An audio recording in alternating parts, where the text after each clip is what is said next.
Greetings, everyone, and welcome to THE Lecture 5A, where we look at the Gospel according to Mark.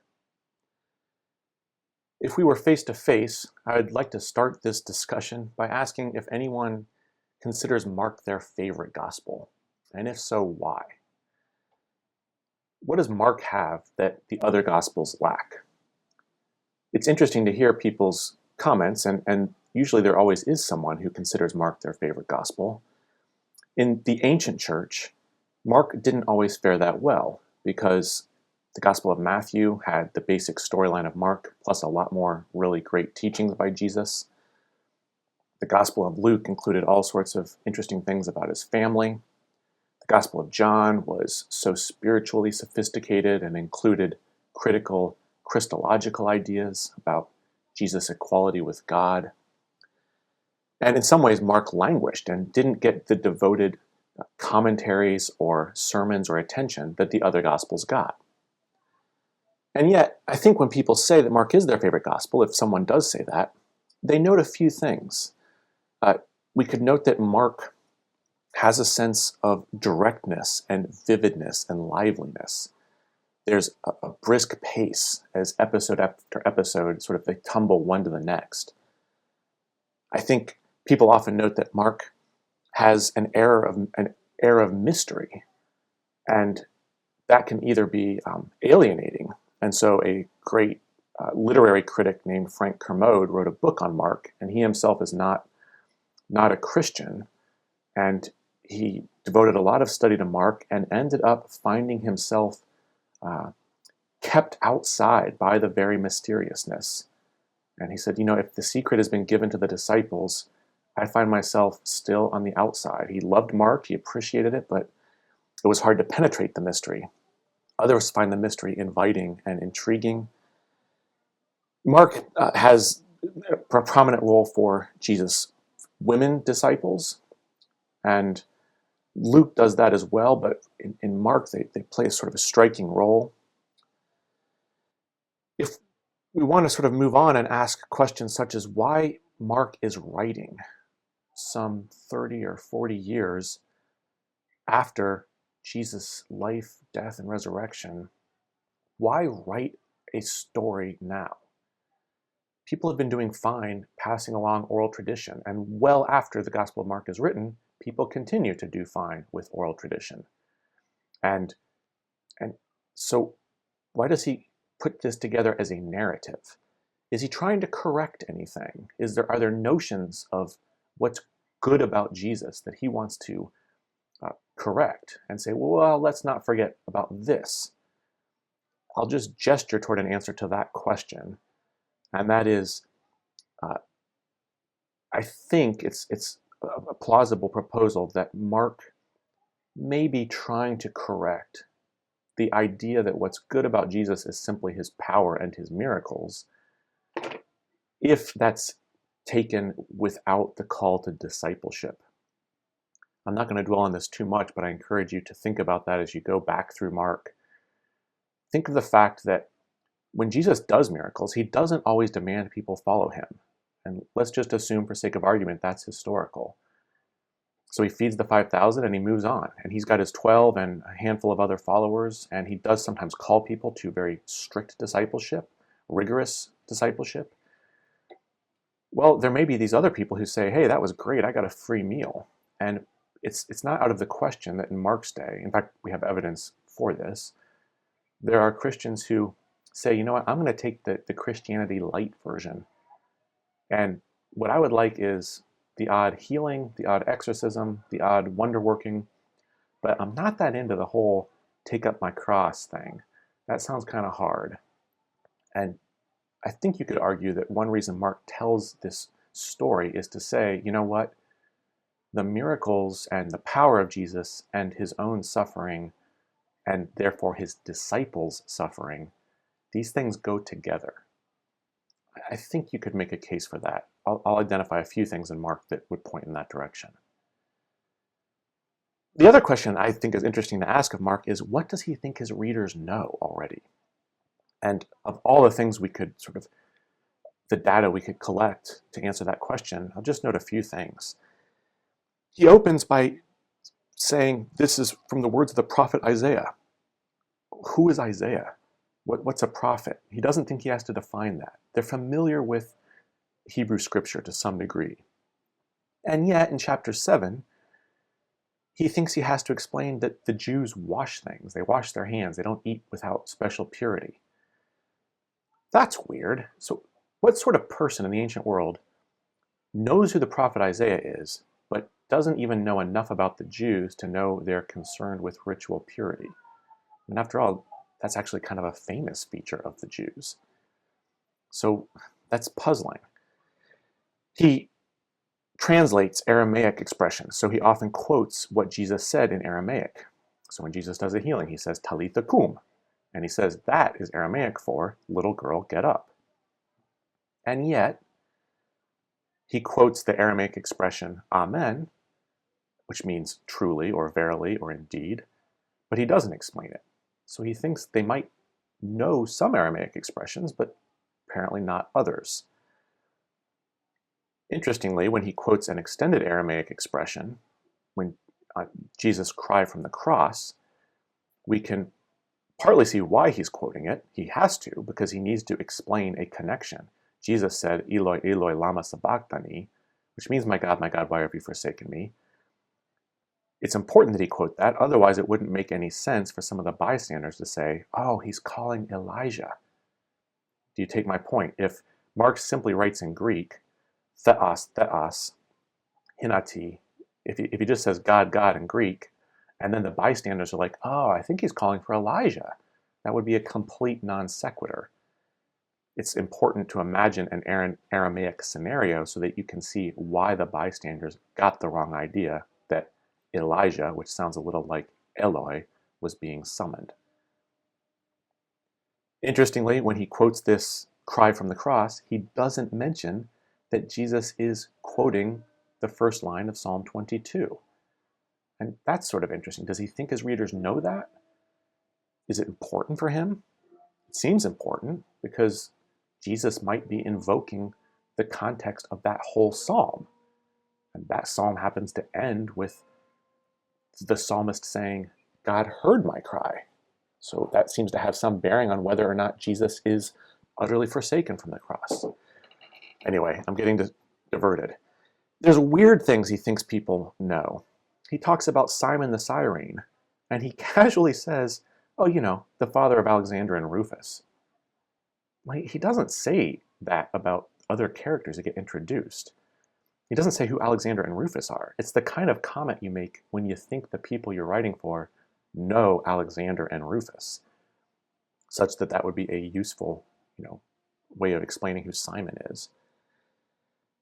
People have always wanted to know where Mark is written, and there aren't enough clues to answer the question, but there are little clues. He's explaining Jewish coinage, and he says 2 lepta are a quadrantes. That's a Western coin. So he's explaining unfamiliar coins in terms of Western currency. That's an interesting indication. We could go on, but I think suffice it to say, he thinks people know something about Jesus. He doesn't have to explain who John the Baptist is. He can just start his story with John the Baptist. They know some of this story, which again raises the difficult question, so why is he telling them a story they sort of know? Probably to make some points that he thinks they may be missing.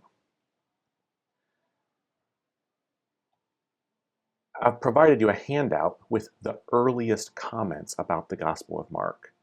And the earliest comments usually say Mark is an interpreter of Peter. They somehow connect him to the Apostle Peter. They do it in slightly different ways. In this part of the lecture, I don't want to focus so much on the authorship of Mark as to focus on early comments about the nature of Mark's narrative. So what I want to note here is that in Papias's testimony, where he's quoting this elder, he says that Mark wrote down what he remembered accurately, but not in order. He didn't falsify anything, but he didn't do it in order. And he goes on to say that this wasn't a fault of Mark's, because Peter used to give the teachings of Jesus as anecdotes, as crai, but not Peter didn't give an arrangement of the logia, the sayings probably, the sayings of the Lord. Therefore, Mark did nothing wrong when he wrote things down as he recalled. Note that this comment by Papias goes on to say that Matthew put the logia in an ordered arrangement. The point that interests us here is this focus on order. Our earliest comment suggests Mark is not in order. Does that mean chronological order? Probably it means something more like sensible narrative order, or telling a story with the ingredients you expect a story to have. Note that when Luke writes, and presumably Luke was using the Gospel of Mark, Luke says, a lot of people have had a go at this. I am going to write an orderly account. And I think we get a pretty good idea what orderly means if we just compare the way Mark tells his story to the way other people are telling lives in the first century. So we can ask this question: is order, the critique of order, or the lack of order in Mark, has been reiterated by a modern 19th century scholar as saying that Mark is simply stringing together pearls. The pearls are the great little stories, a healing, a clever saying, a dispute about the Sabbath. And Mark doesn't know how they go together. And so what does he do? He just kind of says, and then immediately, and then immediately. Others have described Mark as simply a passion narrative with an extended introduction. And this gestures toward the same idea that he's stringing together pearls, but adds the caveat that there is an interesting change in the storytelling style of Mark when you get to the passion narrative, that is, this series of events that lead to Jesus' arrest and crucifixion. There, all of a sudden, Mark starts to pay attention to chronology. There are characters, there are motivations, and episodes aren't simply strung together and then. You get details, and on that night, this is why so-and-so did this. So in this account, Mark has sort of evaluated two ways negatively in terms of his storytelling. One, all he did was string together episodes. Two, well, he took a preformed passion narrative, and that's his real interest, and then he tacked on all the other stories, the pearls that he knew about. I'm going to try to show some examples of how I think Mark does have something like a structure. But I also want to give some credence. It's not for no reason that ancients and moderns have said it's just one story after another. After all, let's just take an example, like toward the end of chapter 9 of Mark, where he's been telling a story, and it looks like he's just got some sayings to dump together. If your eye causes you to stumble, tear it out. Better to go into the kingdom of God with one eye than to have two and be thrown into hell, where the worm never dies and the fire is never quenched. Everyone will be salted with fire. Salt is good. If salt loses its saltiness, how can you season it? Have salt in yourselves and be at peace with one another. These aren't explained. There's no context. We don't know when he said it, what he said it about. It's not even clear Mark knows what these sayings mean. It looks like he's got sayings and he's gone fire to fire, salt to salt, and strung them together. And that may be how Mark learned these sayings. After all, a common mnemonic device, especially in oral cultures, is to link sayings by these sort of joining words. In any event, to move along, let's just contrast the way Mark starts his story, where it sort of explodes out of the blocks with no context at all, with, I'll just take more or less at random, two other biographies written about this time. So Mark starts, the beginning of the announcement of Jesus Christ, the Son of God, as it is written in Isaiah the prophet. That's sort of amazing. This is not the normal way to tell a life. And already I think we get some ideas about Mark's theology, because he doesn't think he's just telling about the deeds and sayings of a wonder worker. Although the deeds he's going to describe are a little like the other wonder workers, for him, What matters is that this is the turning point of the history of the cosmos. This is the announcement, the gospel, but that's a secular word, it's a political word. These are the heralds of the Son of God, and it's connected to a prophet. This has been predicted. This can be contrasted. I'll just take two examples. Lucian writes a life of Demonax, and look at how orderly it begins. I aim to write the life of Demonax. Let me tell you my two reasons. First, to keep his memory alive. And second, to give people who want to do philosophy a contemporary model, because he was a great philosopher. And then you start by talking about his origins. He came from a Cyprian family. When did he live? Who did he interact with? Let's get the story going.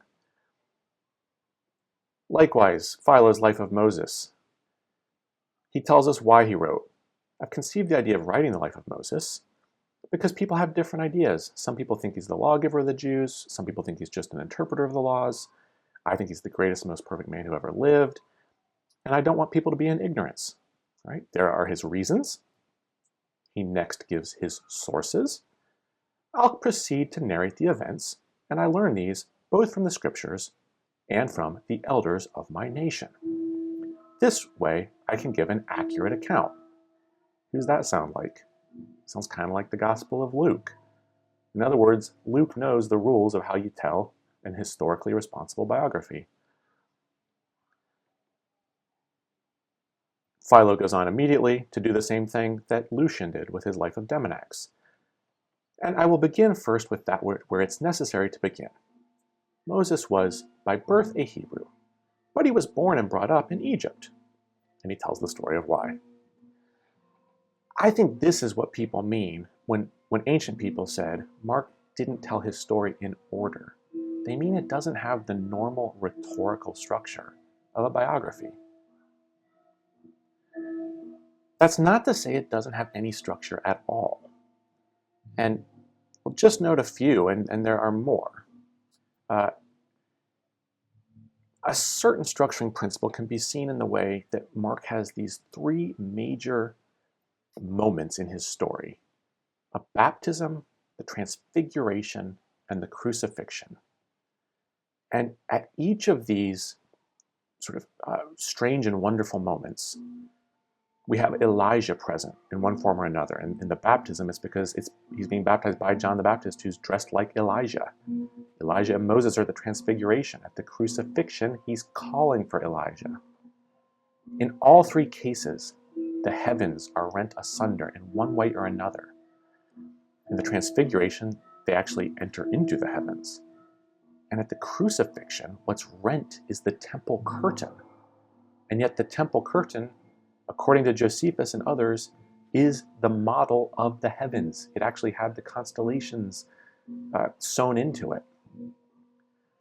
So there's a consistent symbolism at all three events. And in all three moments, Jesus is declared God's Son. What's really amazing then, and here I think Mark makes a point, is that sure, baptism, sure, transfiguration, but even at the crucifixion, Jesus is God's Son. That's a point. That's saying, I want to redefine what it means to be the Son of God. And in fact, this is kind of really shocking, because who says at the crucifixion this was God's Son? It's the least likely person of all. It's a Roman centurion. And here, Mark plays with insiders and outsiders. Mark's an insider. This story begins the good news of the Son of God. Who gets that? Well, Jesus has selected insiders, but the insiders throughout the story are almost impossibly dull. They can hardly understand anything. The human in the story who most clearly perceives that Jesus is the Son of God is the most radical outsider, not only a Roman, but a hostile one, a soldier, overseeing the torment and execution of the Son of God. He's the one who says, this man was God's Son.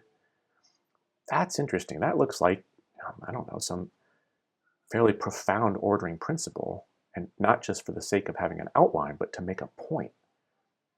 To make a point about what it means to be God's Son, and to make a point about who might be able to perceive that revelation.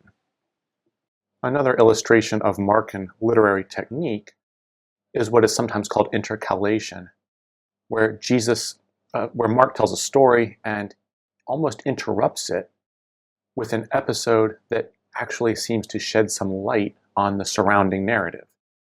So, for instance, in Mark 3, Jesus' family is trying to get hold of him because they're saying he's out of his mind, he's beside himself. And the story continues with his family being outside a crowd. In the midst of this, we have Jesus arguing with the scribes. They accuse him, much as his own family seems to be doing, and Jesus says, rather poignantly, a house divided against itself cannot stand. Now that saying seems especially pregnant when it's sandwiched in between stories about his household being divided. Obviously, the primary meaning of Jesus' saying is the fact that he's overcome the power of the devil, and that the devil's house is divided against itself. He's not working in league with the devil. But by Mark's arranging it this way, this saying seems to comment on the tensions between Jesus and his own family. Mark does this often, and it's not always clear what the import is. We have the healing of a 12-year-old girl, and this is interspersed with a woman with a 12-year flux of blood. Chapter 6, the disciples are sent out and then return, and in between, we get a flashback to something that happened chronologically earlier, namely John the Baptist's beheading.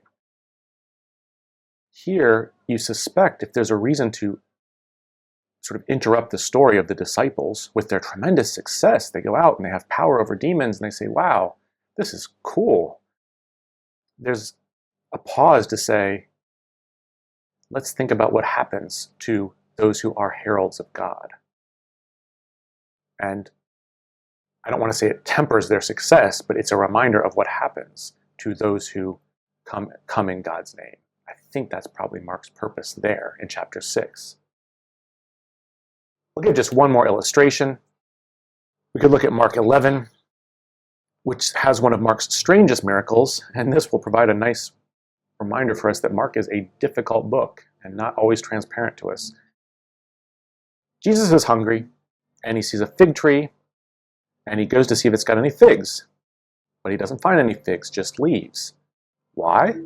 Because it was not the season for figs. And yet, Jesus seems almost inexplicably angry. May no one ever eat fruit from you again. He curses the fig tree. Again, it would be easier if Mark had not included the statement, it wasn't the season for figs, because it doesn't even seem like the tree is malfunctioning as a tree. But the story is picked up with the disciples seeing the fig tree withered away to its roots. And in between, and Mark alone tells it this way, in between is Jesus' cleansing of the temple, his demonstration in the temple.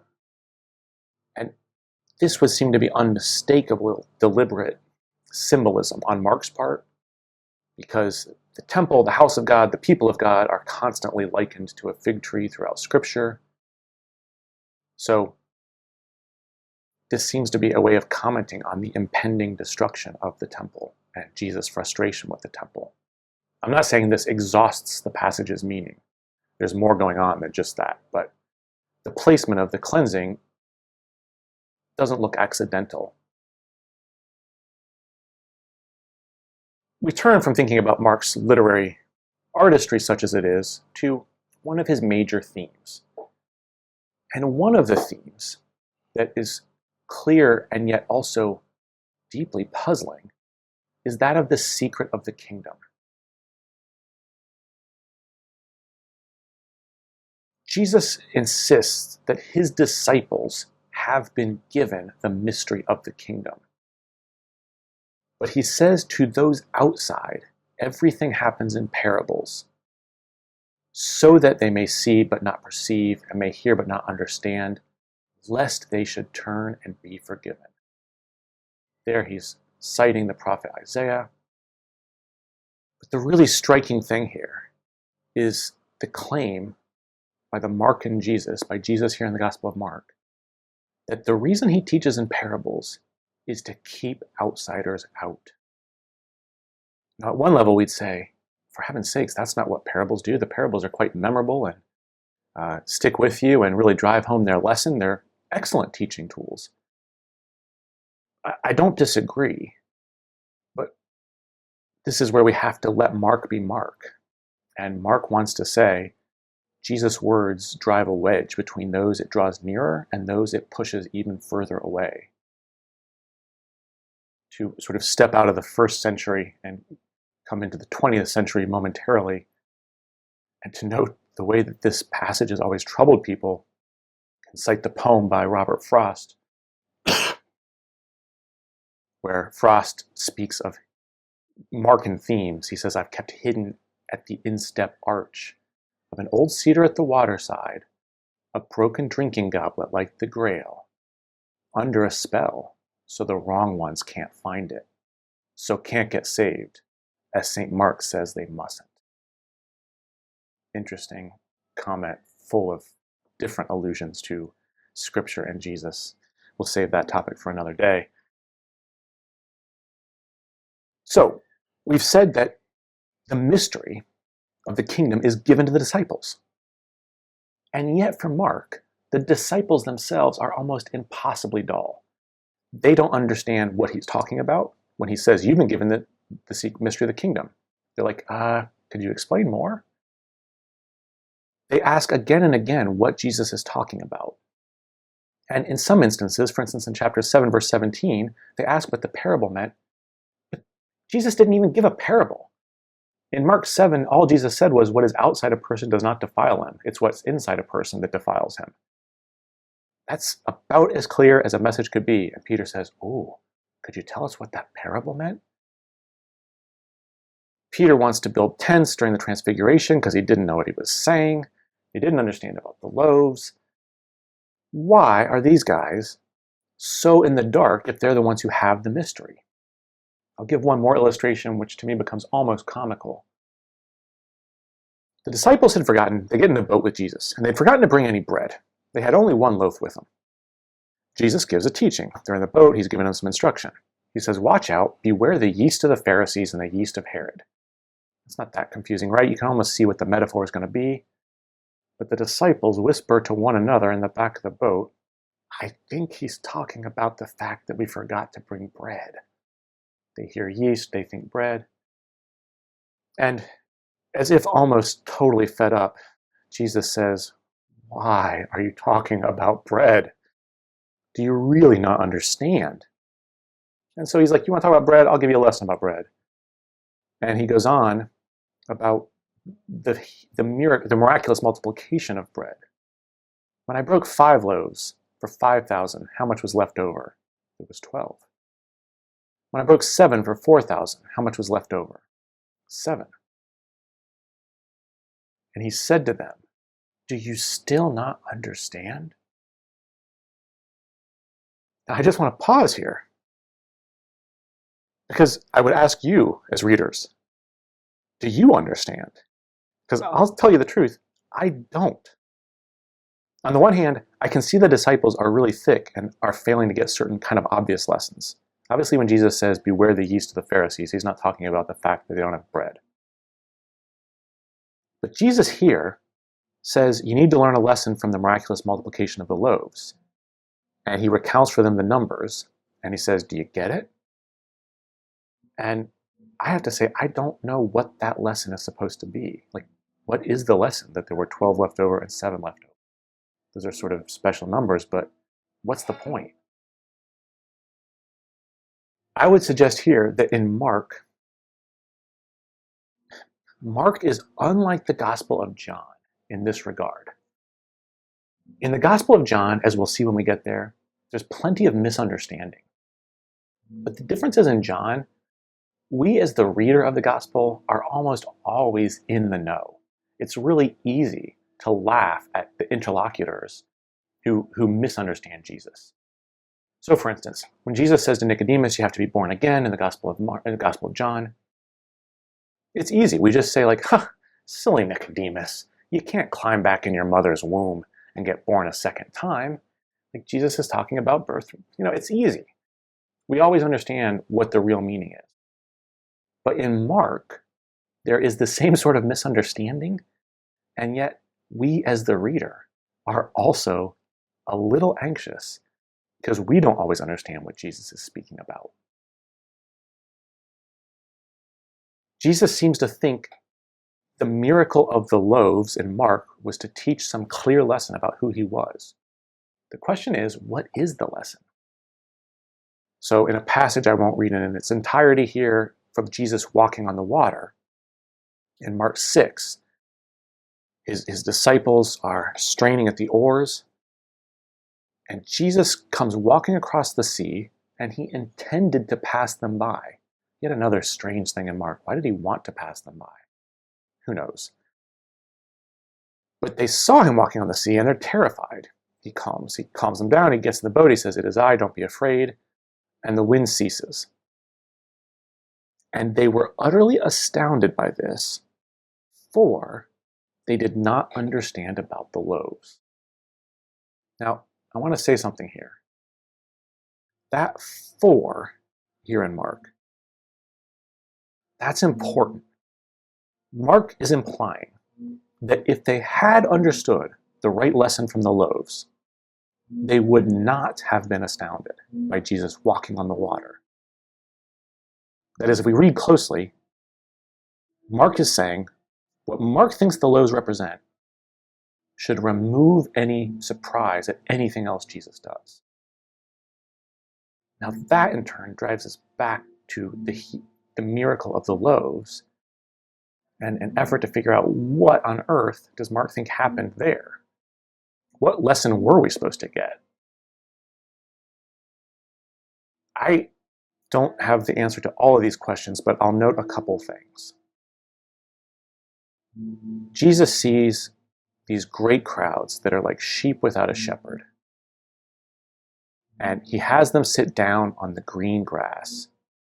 And he multiplies the loaves and the fish and feeds them, and everyone has their fill. Two passages that at major turning points in the Old Testament come to mind here. One is that in Numbers, Moses says to God, "Please appoint someone over the congregation so that they will not be like sheep without a shepherd." And whom does the Lord appoint? Joshua, son of Nun. In the Greek Old Testament, Jesus. Joshua and Jesus are the same name. A man in whom is the Spirit. That is, to sum up Numbers 27, what do you do to make sure that people are not like sheep without a shepherd?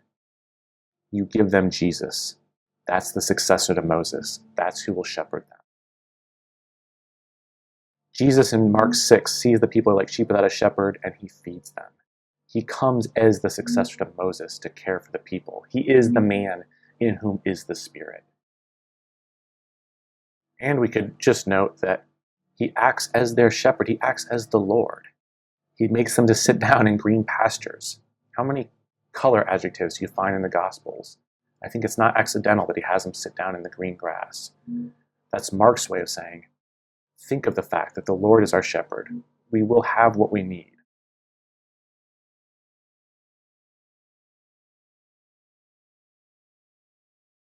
If we want to conclude, I've noted a few times that I think Mark resists easy understanding. And this is true right to the end. Mark 14, Jesus promises that when the disciples have fled, he will be killed, but he will be raised up, and he will go before them to Galilee. And in Mark 16, the women who come to anoint his body encounter these angelic figures who say, Jesus has been raised. It's worth noting, sometimes they say there's no resurrection in Mark. It's not true. Mark clearly, Jesus predicts he'll be raised, and the angel announces he was raised. We just don't get a full resurrection appearance.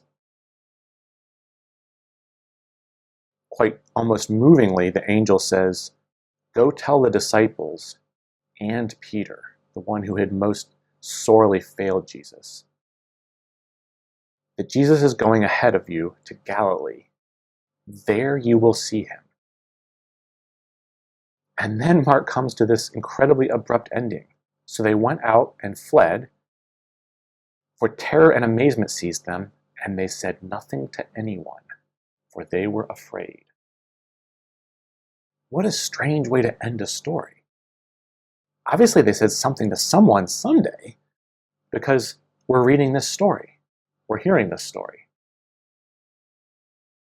Early Christians sensed that this was an inadequate ending, was quickly rectified, and in the 2nd and 3rd centuries, they added a variety of other endings. So we get one of the earlier short endings. They said nothing to anyone, for they were afraid. But they did say something to someone. They told Peter, and he told everyone else, and that's the glorious gospel of Jesus Christ. But that's not how Mark ends. Mark ends abruptly with them saying nothing to anyone.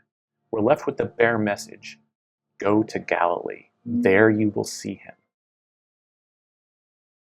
I don't know why Mark ends so abruptly, but I haven't ever seen a better explanation than that of Morna Hooker, who notes that it's fitting that Mark ends with a commandment: go to Galilee, there you will see him. Jesus told a paralytic to stand up and walk, and he did.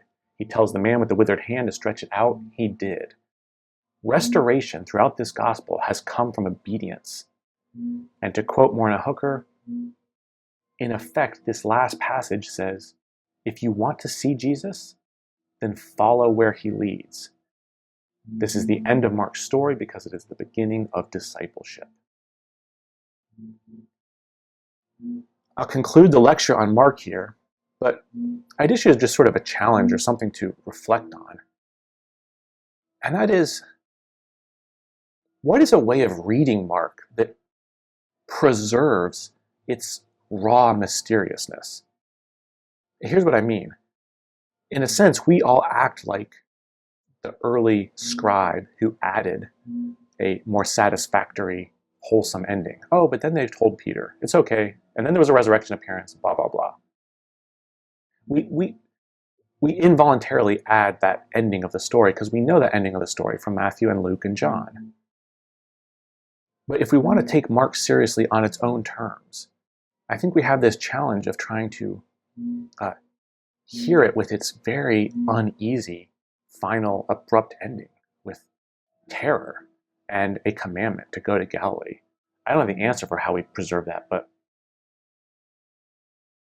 for me, Mark, what's most exciting about Mark is that perhaps in a sense, to use a term from literary theory, Mark is like a verbal icon. It manifests what it speaks about.